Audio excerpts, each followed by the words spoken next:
अन्यथा जर मोराल आधीच आम्ही मानणार असलो की अरे चीन ऑलरेडी महासत्ता झाली, जग मानतं, जग चीनच्या इतिहासाला गांभीर्याने घेतं, आम्ही आमच्या इतिहासाला नाही गांभीर्याने घेत. आता जग सांगतं, अमेरिकन शास्त्रज्ञ सुद्धा सांगतात की शास्त्र तंत्रज्ञानाचा विकास चीनमध्ये जास्ती झालेला होता का, भारतात नव्हता झालेला का? म्हणून या राष्ट्राची कहाणी भारत समजावून घेताना घ्यायची आहे. त्याला आपण हे नमन नाही आहे, नुसतं नमन नाही, हीच कहाणी आहे. कहाणीचा आत्मा भारत हा आहे, तुमचा माझा देश आहे. 19वे शतक येताना जो चीन आहे तो आपण जे जपान विषय ऐकलं तो आहे, भारताविषयी आपल्याला माहिती आहे तो आहे. म्हणजे काय, दुबळी राजवट ती आधीचे 300-350 वर्ष तीच आहे, ती म्हणजे मानचू. हे चीनच्या उत्तरेचा जो प्रदेश आहे त्याच्यातून आलेले राजे 1850च्या 300-350 वर्ष आधी, आणि त्यांची अखंड राजवट संपूर्ण चीनवर होती. मानचू खरे मूळ चीनी नाहीत, त्यांनी चीन जिंकला, पिकिंगला त्यांनी सत्ता स्थापन केली, चीनवर राज्य चालवलं, म्हणून मानचू चीनचेच बनले. म्हणजे काहीसं ते नातं भारताच्या मुघलांसारखं असावं असं आहे. मुघल हे जसे कुठून तरी आले आणि राहिले इथे, त्यांना आपलं म्हणायचं का नाही म्हणायचं गोष्ट वेगळी, मी म्हणत नाही, ज्यांना म्हणायचं खुशाल म्हणावं. संपूर्ण मुघल जे ग्रँड मुघल्स तथाकथित म्हणवले जातात याच्यातला फक्त अकबर, कारण अकबराने जाणीवपूर्वक भारतीयीकरण करण्याचा प्रयत्न केला. आम्ही ढोल वाजवतो आमच्याच एकात्मतेचे, तसे ते मानचू चीनचा इतिहास मांडताना चिनी विचारवंत मानचूंना काय म्हणतात ते चिन्यांकडनंच आपण समजावून घेतलं पाहिजे. पण 1850च्या आसपास होती मानचू राजवट फुटलेली. एकसंध चीन आहे असं चित्र नाही. आणि युरोपीय सत्ता जशा पसरत गेल्या तसे त्यांचे चीनचे लचके तोडण्याचे प्रकार चालूच झालेले होते, जे जपानचं घडलं, जे भारताचं घडलं. पण युरोपचं राज्य जगावर जे पसरत गेलं त्याला जगाच्या वेगवेगळ्या भागांनी दिलेले जे प्रतिसाद आहेत त्याचे काही प्रकार आपल्याला सांगता येतील. एक प्रकार आहे त्यातला की तिथली लोक संपलीच मारली गेली, एक्सटर्मिनेट म्हणजे जेनोसाइड, म्हणजे रेड इंडियन्स किंवा दक्षिण अमेरिका. इतिहासाच्या पटावरून मानचू, मय, ॲस्टेक आणि इन्का नामशेष माहीत नाही, पत्ता नाही, सगळं संपले. कोर्तेज आणि पिझारो तिकडे गेले, संपलं. हे एक टोक. आणि दुसरं टोक मी म्हणेन, ज्यांना वेळेत लक्षात आलं, शहाणे झाले आणि ज्यांनी राष्ट्राचं स्वातंत्र्य सार्वभौमत्व टिकवलं, आधुनिकीकरण केलं आणि पुन्हा एकदा जगामध्ये आपलं स्थान मिळवलं, म्हणजे जपान. याला भारत आणि चीनचा जो प्रतिसाद येतो याच्यामध्ये कुठेतरी येतो. आणि मध्ये कुठेतरी येतो म्हणजे आमच्या दुर्दैवाने आम्ही गेलो परकीयांच्या ताब्यात. आम्हाला आपसातली फाटाफूट इतकी महत्त्वाची वाटली की माझ्या स्वकीयापेक्षा मला गोरासाहेब जवळचा वाटला. प्रत्येकाने त्या गोरासाहेबाला मदत केली. गोरासाहेबांनी सगळ्यांच्या टाळूवर हात फिरून या देशाच्या उरावर 150 वर्ष तो थायथाया नाचला, राज्य केलं. चीन संपूर्णपणे कधीही युरोपियनांच्या ताब्यात नाही गेला. कागदावर चीनचं तथाकथित स्वातंत्र्य सार्वभौमत्व राहिलं, पण त्याला काही अर्थ नव्हता, कारण चीनी सम्राट त्याला युरोपीय सत्ता जे सांगतील तसंच वागावं लागत होतं. हे 1850च्या आसपास घडलं. नानकिंग, कॅन्टन, शांघाई ही वेगवेगळी बंदरं जे वेगवेगळ्या युरोपीय सत्ता आल्या त्यांना ती खुली करून द्यावी लागली. ओपन डोअर पॉलिसी, की व्यापाराचा हक्क, एक बंदर ब्रिटनला, एक बंदर फ्रान्सला, एक बंदर जर्मनीला, हे तर करून द्यावं लागलंच. पण नद्यांच्या मुखातून या युरोपीय सत्तांची जी तोफा असलेली जहाजं, तो विकास चीनचा नव्हता, त्यामुळे ती जहाजं नद्यांच्या मुखातून आतपर्यंत येत होती, त्यांना रोखू शकत नव्हते. सम्राटाला करार करावा लागत होता. परकीयांशी झालेल्या कराराचं पालन करण्यासाठी सम्राटाला आपल्या जनतेवर अत्याचार करावा लागत होता. या अत्याचाराच्या युद्धांच्या कहाण्यांचं नाव आहे अफूची युद्ध. अफूची युद्ध 1850-60च्या आसपास झालेली. याचं नाव अफूची युद्ध काय? कारण विशेषतः ब्रिटिशांनी चीनमध्ये अफूचा व्यापार प्रचंड प्रमाणात चालू केला. ती पिकायची भारतात, प्रोसेसिंग करून सेवन करण्याजोगी अफू तयार व्हायची. त्याचा व्यापार ईस्ट इंडिया कंपनी चीनमध्ये करत होती. ज्या चीनी विचारवंतांना, कार्यकर्त्यांना वाटलं की यांनी चीनी तरुण पिढी नाचते, बिघडतीये, त्यांनी बंड केलं. आणि त्यांचं बंड होतं अर्थातच अफूचा व्यापार बंद करा. ते बंड सम्राटांनी चिरडलं, कारण करार होते, तसे युरोपीय सत्तांचे करार होते. या बंडांच्या मधली 2 बंड यांच्या कहाण्या चित्तथरारक आहेतच, पण त्यांचा पुढच्या माओ क्रांती आणि लाँग मार्च यांच्याशी सुद्धा संबंध आहे. एकाचं नाव आहे ताईपिंग बंड. ताईपिंग या शब्दाचा अर्थ आहे शांततेचं आणि समृद्धीचं राज्य. कॅन्टनला जन्म झालेला हक्का नावाची जमात आहे, त्या जमातीतला हा एक तरुण, आधी शिक्षक होता तो, त्याचं नाव होंग. तो ख्रिश्चन झाला. त्याचं येशू ख्रिस्तावर प्रेम होतं आणि त्याला वाटला की येशू ख्रिस्ताचा संदेश आहे मानवाच्या मुक्ततेचा. पण हा जो माझा सम्राट आहे, ज्याचं खरं म्हणजे काम जनतेचं रक्षण करण्याचं आहे, तो अफूचा व्यापार पण होऊ देतोय, तो या परक्याला सामील होऊन माझ्याच देशाच्या जनतेवर अत्याचार करतोय. म्हणून गावातला हा एक प्राथमिक शिक्षक, ज्याचा जन्म 1814 सालातला, तो पेटून उठला. त्यांनी शेतकऱ्यांची संघटना बांधली, शस्त्रास्त्र गोळा केली आणि पिकिंगच्या सत्तेविरुद्ध बंड पुकारलं. ही कथा चालू होते 1850 मध्ये. युरोपीय सत्तांनी अर्थातच आधी राजाला सांगितलं. राजा म्हणला मी काय करू शकत नाही. हा धर्मानी ख्रिश्चन होता, त्यामुळे ब्रिटिशांनी होंगला आधी ऑफर केलं की चल आम्हीच तुला मदत करतो. तो म्हणाला मला तुमच्या मदतीची गरज नाही, मी माझ्या देशाच्या स्वातंत्र्य आणि ही तरुण पिढी नीट राहावी याकरता लढतोय. मग झाले ब्रिटिश, त्यामुळे शत्रू. तायपिंग बंड वाढत गेलं. पण साधारण 1855-56च्या पुढे तायपिंग जे सरदार होते त्यांच्यामध्ये आपसात फाटाफूट झाली. हा स्वतः होंग याने आपला राज्याभिषेक करून घेतला नानकिंगला आणि राज्याभिषेकानंतर त्यांनी स्वतःला नाव दिलं स्वर्गाचा सम्राट. चीनी भाषेतला मूळ शब्द आहे तियान वांग. तियान वांग म्हणजे परमेश्वरी राजा, परमेश्वराच्या इच्छेनुसार झालेला राजा. आणि मला इथे एक न्याय, नीती, समृद्धीचं राज्य आणायचंय, ते जनसामान्यांना संघटित करून आणायचंय असं म्हणणारा हा. पण पुढे झाली फाटाफूट. तायपिंग जे सरदार होते त्यांच्या आपसात लढाया चालू झाल्या. त्यामध्ये होंगचा मृत्यूही झाला आणि एकच पराक्रमी सरदार उरला, त्याचं नाव शिह ताकाई. मग चिनी सम्राटाच्या जे सैन्य आली ती या शिह ताकाईच्या मागे लागली. शिह ताकाई पळत सुटला. पुढे लॉंग मार्चच्या कथेत येणारच आहे ती जागा, तिचा उल्लेख. ती जागा म्हणजे तातू नावाची नदी आहे, त्या नदीवरच्या पुलाकरता झालेली लढाई. हा शिह ताकाई पण पळत जो सुटला तो ह्या तातू नदीच्या काठावर याच ठिकाणी लुटिंग नावाचा पूल आहे, लुटिंग नावाचा पूल, आनशुवांग नावाचं गाव, या गावी पोचला. त्याला असं वाटलं की आता सम्राटाची सेना खूप अंतरावर राहिली आहे, मी डोंगर दऱ्यात पोचलोय, सुरक्षित आहे, येणाऱ्या खिंडी अडवलेल्या आहेत.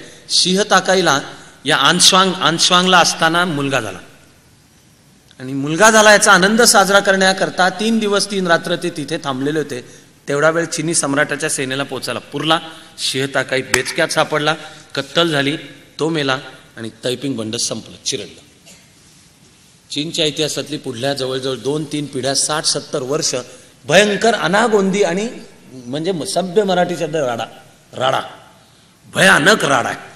त्याचा सगळा तपशील नुसता पाहायला आहे. भयानक हिंसाचार आहे, राडा आहे, कोणाचा पायपोस कोणाच्या पायात नाही, एक धड सत्ता नाही, तुटत जाणे, फुटत जाणे. आणि त्या सगळ्या जो गोंधळ आहे, उलथापालथ आहे, त्या उलथापालथीतून नवीन निर्माण होत असलेल्या चीन आहे. सम्राट पण गेला. मग एक डॉवेजर क्वीन म्हणजे तिचा मुलगा पुढे सम्राट होणार, ही महत्वाकांक्षी स्त्री होती, येहोनाला म्हणून. तिचं राज्य होतं. तिने सगळ्यांच्या टाळूवरनं हात फिरून तर राज्य तर केलंच केलं, ती जबरदस्त महत्वाकांक्षी तर होतीच. पण लोकांच्याकडे आधुनिकता आलेली आहे ना, आता आपल्याला आधुनिकीकरण टाळून चालणार नाही, म्हणून तिने थोडा काळ एक नाटक केलं. त्या नाटकाचं नाव आहे 100 फुलं फुलू देत. 100 फुलं. 100 फुलं ही शब्दरचना पुढे माओची आहे. 100 दिवसांच्या सुधारणा की आपल्याला सुधारणा हव्यात, लोकांना सांगितलं. आणि मग जे लोकांनी सुधारणांच्या बाजूने बोलले त्यांची नंतर सरसकट कत्तल केली.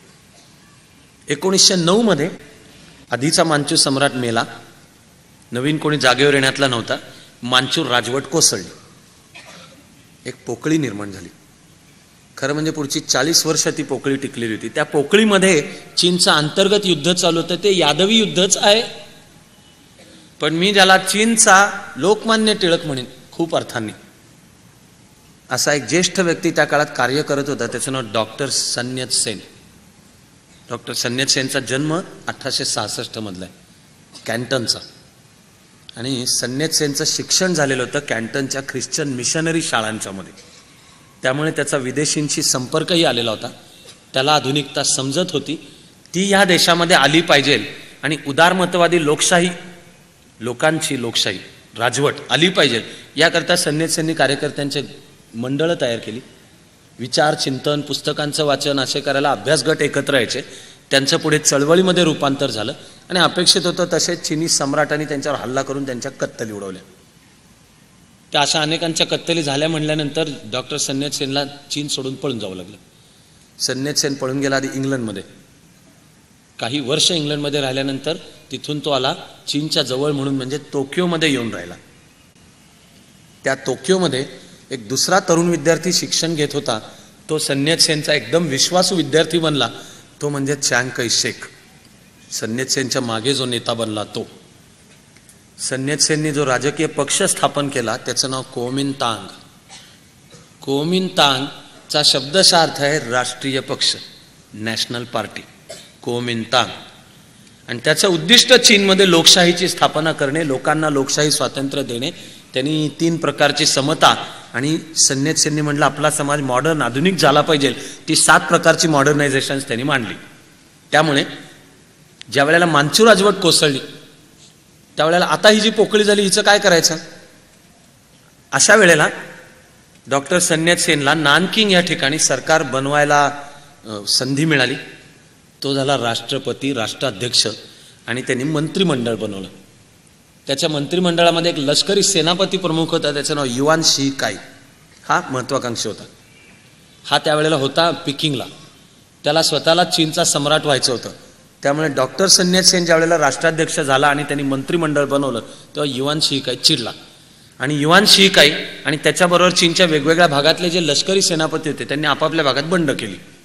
चीनचे अनेक तुकडे झाले. एकच असं नाही, अनेक झाले. सांगावेत तेवढे कमी असे अनेक तुकडे झाले. सन यात सेननी भूमिका घेतली की मला राष्ट्रपती होण्यामध्ये काही इंटरेस्ट नाही, तुला व्हायचं का तू हो, पण चीनची एकात्मता ठेव आणि लोकशाही आण. म्हणून सन यात सेननी आपलं पद सोडलं आणि युआन शी काईला राष्ट्राध्यक्ष केलं. युआन शी काई राष्ट्राध्यक्ष झाला. त्याच्या पुढच्या 3 वर्षात त्यांनी सगळी लोकशाही गुंडाळून ठेवली. आवश्यक त्यांच्या कत्तली केल्या. स्वतःचा त्यांनी राज्याभिषेक पण करून घेतला. पुढे सुदैवानी म्हणा अगर दुर्दैवानी त्याला फार काळ तो जगला नाही. 1916 मध्ये तो मेला. हे होत असताना चीनमध्ये नव्या शाळा निघत होत्या, कॉलेजेस निघत होती.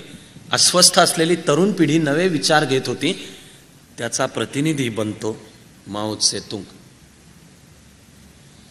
चीनचा हुनान हा जो प्रांत, त्याच्या शाओशान नावाच्या गावामध्ये माओचा जन्म झाला.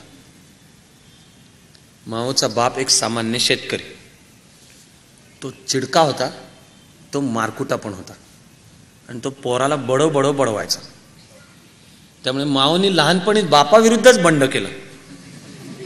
माओच्या बंडाची तिथेच सुरुवात होते. माओचं बापाविरुद्ध बंड आणि माओची पहिली बापाशी खुन्नसच.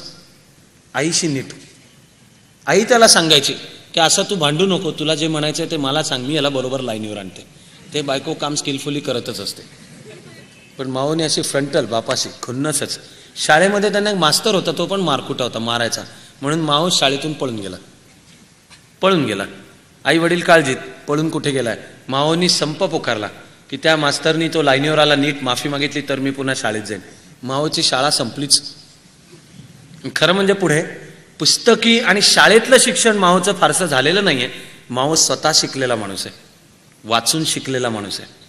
तर शाळा थांबली, पण पुढे हुनानची जी पब्लिक लायब्ररी तिच्यात हा जाऊन बसायचा, पुस्तकं वाचत बसायचा. हुनानच्या पब्लिक लायब्ररी, वय वर्ष 15-16 असं असताना हुनानच्या पब्लिक लायब्ररीमध्ये जाऊन पुस्तकं वाचत बसायचा.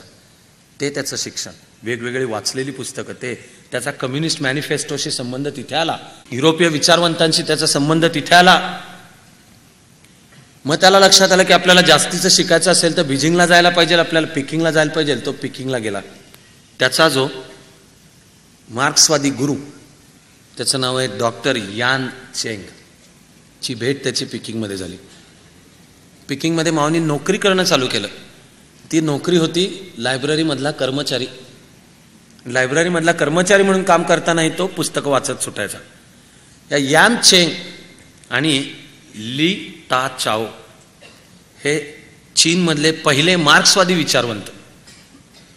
आणि या दोघांनीही मार्क्सवादी विचार सांगण्याच्या पहिल्या दिवसापासून त्यांच्याबरोबर अभ्यास मंडळामध्ये जे तरुण येत असत त्यांना सांगितलं की आपल्याला तो मार्क्सचा विचार तसाच्या तसा घ्यायचा नाही, त्याचं चिनीकरण करायचं आहे. चिनी परिस्थितीशी आवश्यक ते जे बदल आहेत ते करायचे. माओ त्यात तालमीत वाढत होता. म्हणून पुढे लेनिन किंवा स्टॅलिनच्या विचाराशी माओला शत्रुत्व करावं लागलं. खरं म्हणजे मार्क्स मूळ सांगत होता त्याहीपेक्षा काहीतरी वेगळं सांगावं लागलं. ते सांगायला माओ बिचकला नाही. चीनची परिस्थिती वेगळी हो ओळखून तशी क्रांतीला चीनमध्ये आकार द्यायला बिचकला नाही. त्याचं मूळ गुरु डॉक्टर यांग चेन आणि हा ली ताचाओ. ली ताचाओला मुलगी नव्हती पण यांग चेनला होती. माओ तिच्या प्रेमात पडला. या मुलीचं नाव यांग हुई हुई. यथावकाशी माओचं तिच्याशी लग्न पण झालं. दोघंही पार्टीचे नंतर कार्यकर्तेही बनलेले होते. चीनी कम्युनिस्ट पार्टीची स्थापना जुलै 1921 मध्ये झाली शांघाईला, एका तळ्याच्या काठावर. आणि खरं म्हणजे तळ्यातल्या एका बोटीतच. आणि माओच्या नावानेच हा एक जोक सांगितला जातो. ते म्हणजे 6 जण त्या बोटीत बसलेले होते. आणि माओ म्हणला आत्ता ही जर बोट बुडली तर चीनी साम्यवाद बुडला. पण बोट बुडली नाही. बुडायच्या वेळा खूप आल्या.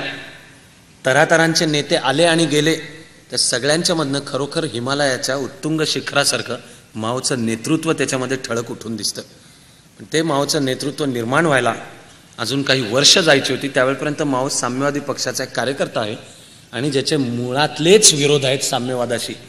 साम्यवादाची जी पोथी सांगितली जाते त्याच्याशी असा कार्यकर्ता होता. पुढे ली ताचाओची हत्या झाली. या डॉक्टर यांग चेनची हत्या झाली. सन यत सेन आणि त्याचं कुओमिंतांग याच्याशी आधी चीनी कम्युनिस्ट पार्टीची अलायन्स होता, आघाडीचं राजकारण होतं. ते डॉक्टर सन यत सेन होता तोवर टिकलं. सन यत सेनचा 1925 साली मृत्यू झाला. सन यत सेनचा पट्ट्य शिष्य चियांग कै शेक हा प्रमुख झाला. चियांग कै शेक युद्धवादी होता. चियांग कै शेक चीनी अधिकाऱ्यांचं प्रशिक्षण ज्या अकॅडमीमध्ये होतं, वाम्पोआ अकॅडमी, तिथे शिकलेला अधिकारी होता. आणि त्यामुळे हे जे फाटाफूट आहेत चीनमध्ये ते सगळा चीन जर एकत्र आणायचं असेल तर लष्करी हाताने, टफ कणखर हाताने सगळं चिरडून चीनला एकत्र आणलं पाहिजे असं म्हणणारा चियांग कै शेक. त्यामुळे सन यत सेनच्या मृत्यूनंतर कुओमिंतांग आणि चीनी कम्युनिस्ट पार्टी यांचे मतभेद अटळ होते. पण कुओमिंतांग आणि चीनी कम्युनिस्ट पार्टी यांचे मतभेद व्हायच्या आधी माओ आणि चीनी कम्युनिस्ट पार्टी यांचे मतभेद झाले. टोकाचे मतभेद झाले. किती झाले तर 1925 साली चीनी कम्युनिस्ट पार्टीने माओला पार्टीतून हाकलून दिलं. आणि त्यामुळे माओ वैतागला. तो पिकिंगहून निघून आला. पिकिंग आणि नानकिंगहून त्याचं जे राज्य हुनान, त्या हुनानमध्ये तो परत आला. आणि आपल्याच्याने तिकडं काय पार्टीमध्ये काय जमत नाही. त्यांनी हुनानमध्ये सोव्हिएत म्हणजे जनसामान्यांचं राज्य छोटंसं स्थापन केलं. शेतकऱ्यांची संघटना स्थापन करून त्यांनी कामाला सुरुवात केली. हे वर्ष 1925 आहे. म्हणजे यावेळी माओ आहे 31 वर्षाचा. माओचा जन्म 1893, 26 डिसेंबर 1893. तुमचं पण सुटका नाही आहे आणि आपला पण इलाज नाही आहे की मला भारत आठवत राहतो. 1893 म्हणजे सुभाषबाबूंच्या जन्माचं वर्ष. माओ नेहरूंच्या पेक्षा 4 वर्ष लहान. नेहरूंचा जन्म 1889, 14 नोव्हेंबर 1889 आणि माओ 26 डिसेंबर 1893. 1925 मध्ये त्याच्यावर कारवाई होताना माओ 31 वर्षाचा आहे, हारलेला आहे, हताश आहे, संपलं सगळं म्हणून हुनानमध्ये परत आलाय. हे आपल्याच्याने जमेल तेवढं एवढंसं काम करू म्हणून शेतकऱ्यांची संघटना बांधत काही पुस्तकं छोटी छोटी लिहित माओ सोव्हिएत फॉर्म करून छोटंसं सोव्हिएत जनसामान्यांचं राज्य असं तो तयार करत होता. माओचा काय मतभेद होता? चीनी कम्युनिस्ट पार्टी जी आंतरराष्ट्रीय कम्युनिस्ट संघटना, तिचं नाव थर्ड इंटरनॅशनल, त्या थर्ड इंटरनॅशनलचं नेतृत्व अर्थातच सोव्हिएत रशियाकडे होतं आणि त्याचा सर्वेसर्वा म्हणावा असा नेता होता स्टॅलिन. त्या स्टॅलिनच्या सूचनेवरून काम करत असलेल्या चीनी कम्युनिस्ट पक्षाशी माओचे मतभेद कोणते होते? त्यातला एक मतभेद समजून घ्यायला आपल्याला डोक्याला थोडा ताप दिला पाहिजे. कोणाला जर थोडा त्रास वाटला तर ॲडव्हान्समध्ये माफी मागतो. वेगळ्या काळात शिरतो, वेगळ्या प्रदेशात जातो.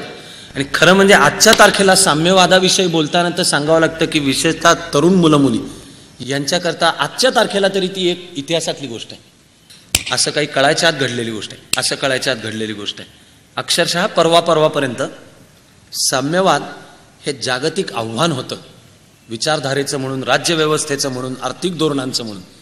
भारतासहित जवळजवळ निम्म्या किंवा भौगोलिक आकार म्हणायचं झालं तर त्यापेक्षा मोठ्या जगावर लाल रंग होता, साम्यवादाचा प्रभाव होता. 70s मध्ये ज्या काळात मी शिकलो, कार्यकर्ता म्हणून कामं केली, भारताचं राष्ट्रीयत्वच शिकलो, पण अभ्यास करायचा होता, करावा लागला, कारण त्याच्याशिवाय आपल्याला कळणार नाही, तो साम्यवादाचा अभ्यास होता. आणि अचानक 1989 ते 91 या वर्षांच्या मध्ये माझ्या घरच्या कप्प्यांच्या मध्ये जी सगळी समग्र लेनिन आहे, समग्र मार्क्स आहे, समग्र कोण स्टॅलिन आहे, ट्रॉट्स्की आहे, ती अचानक पुस्तकं जुनी पुराणी बनली. खट अचानक काही काळाच्या आत ती पुस्तकं आता फक्त हिस्टॉरिक डॉक्युमेंट्स. पण हे चित्र 1925 मध्ये नाही, हे चित्र 1991 पर्यंत नाही. गेल्या 12 वर्षात जे तरुण झाले त्यांना कळणारं जग आहे की अमेरिका एकमेव सत्ता, पण सोव्हिएट रशियाचं स्थान, चीन हे साम्यवादी देश, झालेली कोरियाची लढाई, व्हिएतनामची लढाई, कांपुचियाची, जगभर चाललेली यादवी युद्ध वगैरे वगैरे वगैरे, ही एकदम काही काळाच्या आत नुसत्या इतिहासातल्या गोष्टी बनून गेल्या. पण 20व्या शतकाच्या फार मोठ्या भागावर साम्यवादाचा जबरदस्त ठसा आहे. डाव्या विचाराचा भारतावर सुद्धा ठसा आहे, कारण नेहरू प्रभावित होते. नेहरू ज्या वेळेला सोव्हिएट रशियाकडे पाहत होते, सोव्हिएट रशिया ही जगावर प्रभाव पाडणारी घटना होती, तिचा चीनवर पण प्रभाव पडला, बोल्शेविक क्रांतीचा. आणि स्वतंत्र झालेल्या भारताला काय आकार हवा आहे त्याचा नेहरूंच्या डोक्यावर सगळ्यात जास्त प्रभाव सोव्हिएट रशिया, त्यातली पंचवार्षिक योजनांची कल्पना. कारण कळणारे आकडे तरी असं दाखवत होते की एका पिढीच्या आत सोव्हिएट रशिया हे अमेरिकेच्या तोडीसतोड राष्ट्र बनतंय. तो आकड्यांचा खेळ होता, तो खोटा होता, तो साम्यवादाच्या नावाखाली शक्तींचं केंद्रीकरण झालेलं होतं. ब्युरोक्रेसी काय भ्रष्ट असेल अशी रशियन साम्यवादी पार्टी भ्रष्ट होती, हे उशिरा लक्षात येत गेलं. शीतयुद्ध चालू असण्याच्या सगळ्यात वाईट काळामध्ये सुद्धा रशिया अन्नधान्याच्या बाबतीत कधी स्वयंपूर्ण नव्हता. आणि नुसता अन्नधान्याच्या बाबतीत स्वयंपूर्ण नव्हता नाही, शीतयुद्धाच्या काळात रशिया अमेरिकेकडून गहू आयात करत होता. पण हे नंतर कळत गेलं. त्यामुळे त्यात बदल करायचा मनापासून गोर्बाचेवनी जेव्हा प्रयत्न केला तेव्हा रशिया पत्त्याच्या बंगल्यासारखा कोसळला. काही कळायच्या आत होत्याचं नव्हतं झालं. पण ते चित्र 1990च्या आधीच्या 20व्या शतकावर नाही, तो रशियाचा प्रभाव आहे, ठसा आहे, बोल्शेविक विचारांचा आहे, तो चीनवर प्रभाव पोचला. त्यामुळे मार्क्स, लेनिन आणि नंतरचा राज्यकर्ता म्हणून स्टॅलिन, आंतरराष्ट्रीय कम्युनिस्ट संघटना पण होती, ती म्हणजे थर्ड इंटरनॅशनल. तिने पत्करलेलं कर्तव्य होतं की साम्यवादी क्रांती एका देशापुरती कधी होत नसते, सगळं जग लाल करणे, सगळ्या जगात साम्यवादी क्रांती झाली पाहिजे. त्यामुळे सोव्हिएट रशियाच्या नेतृत्वाखाली प्रशिक्षित माणसं जगाच्या कानाकोपऱ्यात जात होती साम्यवादाचा प्रसार करायला आणि क्रांती घडवून आणायला. म्हणून चीनमध्ये कम्युनिस्ट पक्ष स्थापन झाला, तेव्हा तो थर्ड इंटरनॅशनलचा सदस्य पण होता, विचारविनिमय पण होत असे. त्यामध्ये स्टॅलिननी चीनी कम्युनिस्ट पक्षाला मार्गदर्शन करायला 2 त्याचे ज्येष्ठ सहकारी पाठवले. ते दोघं म्हणजे एकाचं नाव आहे मायकेल बोरोदिन आणि दुसऱ्याचं नाव आहे मानवेंद्रनाथ रॉय. मानवेंद्रनाथ रॉय म्हणजे नरेंद्र भट्टाचार्य या नावाने जन्माला आलेला भारतीय बंगाली तरुण, लहानपणी अध्यात्माच्या विचारांनी भारावलेला, विवेकानंद, ध्यानधारणा, मोक्ष म्हणून पळून हिमालयात गेले. हिमालयामध्ये त्यांना मोक्ष सापडायच्याऐवजी साम्यवाद सापडला. परत आले कलकत्त्यात आणि डाय हार्ड कट्टर साम्यवादी कार्यकर्ता बनले, आंतरराष्ट्रीय चळवळीत सामील झाले. लेनिनच्या जवळचे जे उजवे डावे हात असतील त्यातले एक म्हणजे मानवेंद्रनाथ रॉय, असामान्य बुद्धीचा माणूस. नरेंद्र भट्टाचार्य हे नाव बदलून त्यांनी साम्यवादी झाल्यावर मानवेंद्रनाथ रॉय घेतलं. फार मेक्सिकोपासून जपानपर्यंत, चीनपर्यंत मानवेंद्रनाथ रॉय यांचा कम्युनिस्ट कार्यकर्ता म्हणून संचार होता, कॉम्रेड. पुढे मानवेंद्रनाथ रॉयांना वेळेतच स्टॅलिनचे अत्याचार लक्षात आले.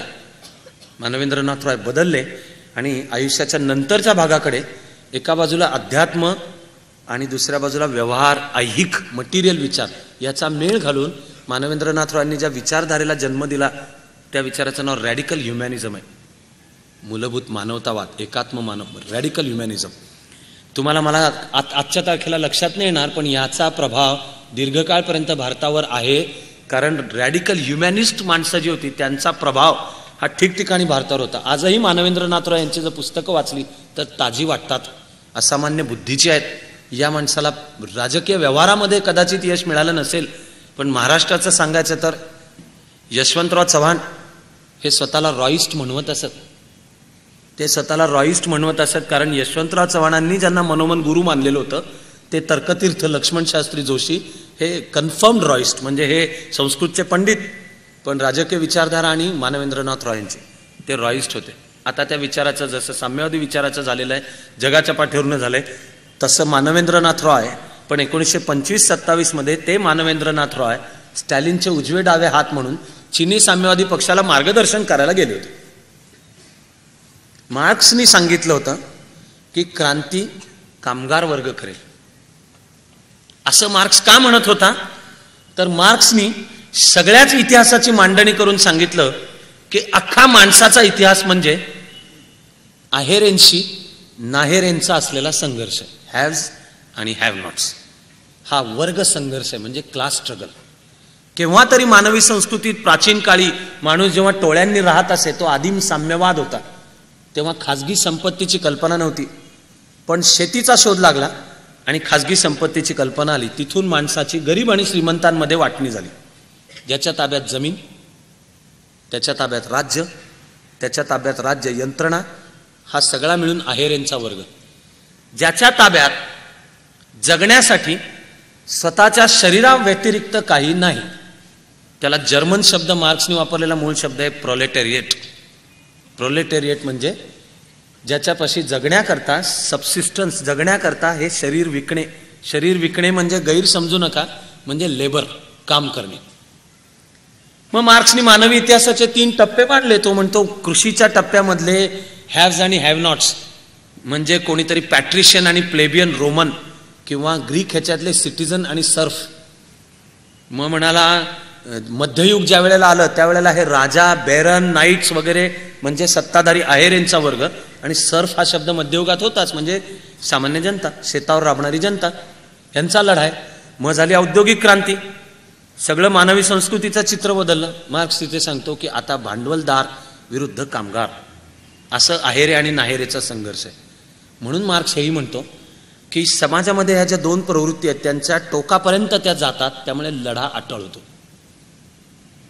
आणि इतिहासाच्या या अभ्यासाच्या आधारावर मार्क्स म्हणत होता की मानवी समाजाची पुढची वाटचाल कुठे आहे, त्याचं मार्क्सनी पाहिलेलं स्वप्न आहे, दिलेलं नाव आहे साम्यवाद, कम्युनिझम किंवा शास्त्रीय समाजवाद, सायंटिफिक सोशलिझम, की माणसाची वाटचाल होणारच आहे. या 2 परस्पर विरुद्ध भांडवलशाही आणि कामगार या प्रवृत्तींचा परिपोष टोकाला जाऊन लढा होणार, त्यातून पुढची क्रांती होणार. त्या क्रांतीनंतर माणसाकडून माणसाचं होणारं शोषण थांबणार. कम्युनिस्ट मॅनिफेस्टोचं हे स्वप्न होतं. खाजगी संपत्तीची कल्पना जाणार आणि आम्ही सगळे समतापूर्ण एक समृद्ध जीवन जगू, असा एक युटोपिया मार्क्स सुद्धा मांडत असे. पण त्याचं एक सूत्र महत्वाचं होतं, ते म्हणजे कामगार वर्गच क्रांती करेल. का करेल? कारण मार्क्स म्हणत होता आणि ते लेनिननी पुढे चालवलं आणि तेच स्टॅलिन सांगत होता. आणि स्टॅलिनचे प्रतिनिधी ते येऊन माओला आणि चीनी कम्युनिस्ट पार्टीला चीनमध्ये सांगत होते की क्रांती कोण करेल? तर ज्याच्यापाशी घालवण्याजोगं काहीच नाही तो क्रांती करेल. Workers of the world unite because you have nothing but your chains to lose. जागतिक कामगारांना एकत्र व्हा, कारण साखळ्यांव्यतिरिक्त तुमच्याकडे घालवण्याजोगं काही नाहीच आहे. स्टेकला, पणाला काहीच नाहीये. लढा. ज्याच्यापाशी काहीतरी आहे तो कामगार नाही होत, तो बनतो बुर्ज्वा. बुर्ज्वा हाही जर्मन शब्द आहे, त्याचा अर्थ मध्यमवर्गीय, सुशिक्षित. पण बुर्ज्वा या शब्दाचा अर्थ आहे शरीराव्यतिरिक्त सुद्धा ज्याच्यापाशी काही उत्पादनाची साधनं आहेत, उत्पन्नाची साधनं आहेत. इथपर्यंत मी दिलेला ताप जर तुम्हाला लक्षात आलेला असेल, पटला असेल आणि मला मनोमन माफ करून मोकळे झालेला असाल, तर तुमच्या माओचे नेमके मतभेद काय झाले ते लक्षात येणं चालू होईल. तर पुढच्या गोष्टीत रम्यता आहे. माओचं म्हणणं होतं चीनी क्रांती चीनी शेतकरी करेल. आणि पोथीनिष्ठ मार्क्सवादी लेनिनचं, स्टॅलिनचं ऐकून सांगत होते की शेतकरी याचा अर्थ आहे त्याच्याकडे जमीन आहे, म्हणजे तो मालक आहे, म्हणजे तो आहेरे वर्गाचा आहे. फार तर त्याच्याकडे कमी शेत असेल तर तो पेटी बुर्ज्वा म्हणजे छोटं शेत असलेला आहे, तो कसा काय क्रांतीचा वाहक होऊ शकेल? क्रांती कामगार वर्ग, म्हणून क्रांती शहरातून, कारण कारखाने तिथे निघतात. माओ बरोबर उलट सांगत होता, चीनी क्रांती शेतकरी करेल, त्यामुळे चीनी क्रांती ग्रामीण भागातून चालू होईल. माओची नेतृत्वाशी खुन्नस झाली. ते नेतृत्व पोथीनी चालणार होतं, त्यांनी माओला हाकलून दिलं. ते वर्ष 1925. म्हणून माओ हुनानमध्ये आला. शेतकऱ्यांची संघटना त्यांनी स्थापन केली आणि सोव्हिएत निर्माण करून त्यांनी त्याला जे म्हणायचं होतं ते आद्य काम त्यांनी चालू केलं.